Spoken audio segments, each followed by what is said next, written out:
Inexhaustible Supply. A widow had a child who depended on her, but they were both about to starve. He was so hungry that he cowered in corners and shivered in shadows. Her endless days drug. Nobody had work in this awful drought. Hot, dry day after hot, dry day. There were no jobs.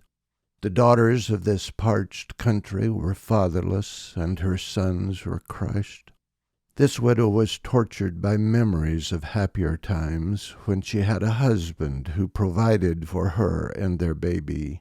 But now she trudged with head and eyes down because she was a woman without a future.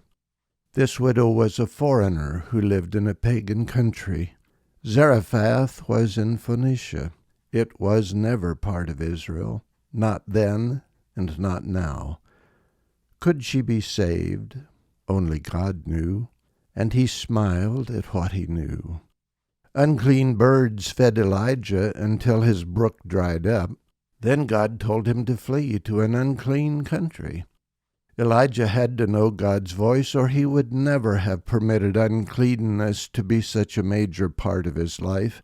He never would have depended on ravens to feed him, and especially he never would have thought of asking a widow in a pagan land to feed, shelter, and provide for him.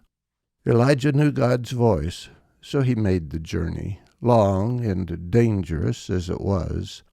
Finally he saw this widow in the distance, gathering sticks as if to build the cooking fire. He spoke audacious words to her out of the humility of his need. Outrageous as was his request, she obeyed. She fed a man she had not met before, and gave him lodging in her poor hut. Miraculously, as weeks went by and turned into months, as months went by and turned into years, the meager supplies in her cooking space did not run out. The flour in her bowl replenished itself, the oil in her vial did not exhaust itself, and her well did not run dry. She and her son were saved.